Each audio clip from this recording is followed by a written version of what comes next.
សួស្តីបងប្អូនទាំងអស់គ្នាថ្ងៃនេះគឺខ្ញុំមានវីដេអូមួយបង្ហាញអំពីរបៀបនៃការផ្សាំមេឃក្រូចដោយសារតែក្រូចរបស់ខ្ញុំនេះវាមានសភាពបែកមេឃសាខាហើយណាមួយគឺវាដុះលូតលាស់ល្អមែនទែនក្រូចម្ដងនេះអញ្ចឹងទៅក៏ខ្ញុំមានបំណងចង់បំបែកមេឃរបស់វាខ្លះដើម្បីយកទៅដាំនៅកន្លែងផ្សេងអញ្ចឹង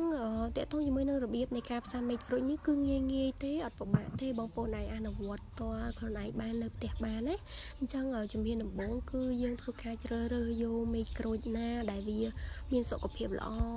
មានបែកមេឃល្អហើយចំពោះដើមរបស់វាគឺដើមសលូនល្អជៀសវាងការជ្រើសរើសយកមេឃក្រូចដែលវាអត់ស្អាតឬក៏ដើមដែលខ្ចីអញ្ចឹងនៅពេលដែលយើងផ្សាំគឺអាចធ្វើឲ្យវាអត់រស់បានអញ្ចឹងវត្ថុធាតុដើមសម្រាប់យើងមកផ្សំនេះបងប្អូនអាចមានខ្សែហើយមួយទៀតគឺអាចមានជាកាំបិតឬក៏ឧបករណ៍ផ្សេងៗដែលវាមានសភាពមុតល្អចាអញ្ចឹងចំពោះកាំបិតបងប្អូនអាចលាងសម្អាតវាសិនទៅដើម្បីជៀសវាងកុំឲ្យមានជាប់ប្រភេទមេរោគឬក៏បាក់តេរីនៅក្នុងកាំបិតហ្នឹងដែលនៅពេលដែលយើងយកមកចិត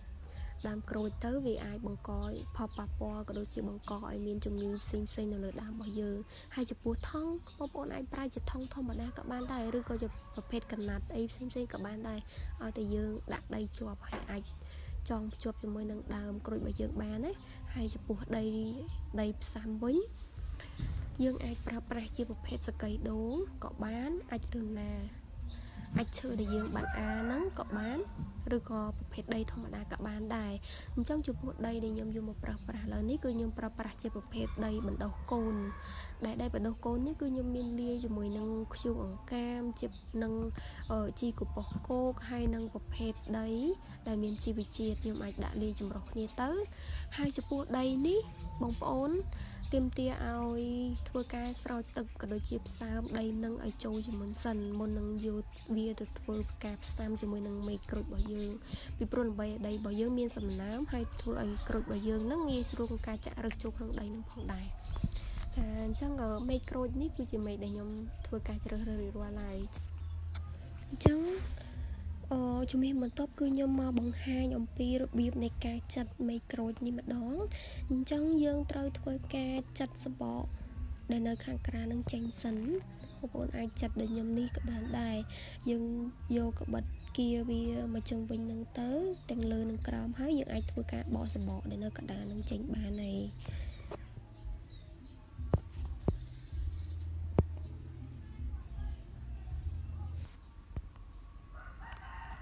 ចាឥឡូវនេះគឺខ្ញុំធ្វើការបកនៅសបកខាងក្រៅចេញរួចរាល់ហើយនៅពេលដែលបកសបកខាងក្រៅចេញហើយបងប្អូននឹងសង្កេតឃើញដើមក្រូចនេះវាមានផ្នែកមួយទៀតស្រទាប់មួយទៀតដែលវាមានសភាពលលោងអញ្ចឹងបងប្អូនត្រូវចាំថានៅពេលបងប្អូនឃើញស្រទាប់លលោងនេះបងប្អូនអត់ទាន់អាចផ្សាំមេឃក្រូចរបស់យើងបានទេគឺបងប្អូនត្រូវធ្វើការកោសនៅផ្នែករលោងនឹងចេញឲ្យអស់ឲ្យដល់សាច់ដែលសាយនៅខាងក្នុងមួយទៀតដោយសារតែបើសិនជាបងប្អូនទុកអាផ្នែករលោងនឹងគឺដើមក្រូចរបស់យើងអត់អាចធ្វើការចាក់ឫសបានទេអញ្ចឹងគឺឥឡូវនេះគឺខ្ញុំធ្វើការកោសផ្នែកដែលរលោងនឹងចេញសិនគឺខ្ញុំធ្វើការកោសវាអស់ឲ្យដល់សាច់ខាងក្នុងដែលវាមានសភាពសាញចាឥឡូវនេះគឺខ្ញុំបានកោសនៅស្រទាប់ដែលរលោងនឹងចេញអស់ហើយអញ្ចឹងបងប្អូនសង្កេតឃើញថាដើមនេះគឺវាដល់សាច់ខាងក្នុងហើយអញ្ចឹងសាច់នេះគឺយើងអាចធ្វើការផ្សំបានហើយចាឥឡូវនេះគឺយើងអាចយកដីដែលយើងដាក់លាយនៅក្នុងថង់របស់យើងនឹងយកមកចងផ្អោបជាមួយនឹងមេឃដែលយើងបានចាត់រួចរាល់នឹងបានហើយអញ្ចឹងចំពោះការចងផ្អោបបងប្អូនអាចសង្កេតមើលកុំដាក់មេឃដែលយើងចាត់នឹងនៅខាងក្រោមពេកមានន័យថាយើងលៃធ្វើម៉េចឲ្យថង់ដីរបស់យើងនឹងចងផ្អោបឲ្យមេឃដែលយើងចាត់នឹងវានៅផ្នែកកណ្ដាលដើម្បីឲ្យវាងាយស្រួលក្នុងការចាក់ឫសហើយគឺចាក់ចំដីហ្មងកុំឲ្យពេលយើងចង់ខិតក្រោមពេកឬក៏លើពេកវាពិបាកក្នុងការចាក់ឫសវាអាចចាក់ឫសចេញខាងក្រៅដីរបស់យើងដែលយើងចងហ្នឹងចានៅពេលដែលចាក់ឫសហើយបងប្អូនអាចធ្វើការចងវាទៅអាចចងមកល្មមធម្មតាវាជាប់ទៅចាឥឡូវនេះការផ្សំមេឃក្រូចរបស់ខ្ញុំគឺរួចរាល់ហើយជំហានបន្ទាប់គឺខ្ញុំគ្រាន់តែរង់ចាំនៅពេលដែលមេឃក្រូចនេះវាធ្វើការចាក់ឫស ចូលទៅក្នុងដីដែលបានចំផ្អោបនេះគឺជាការស្រេចអញ្ចឹងនៅពេលដែលវាចាក់ឬសបានច្រើនយើងអាចធ្វើការបំបែកមែករបស់វាទៅដាំនៅកន្លែងផ្សេងបាន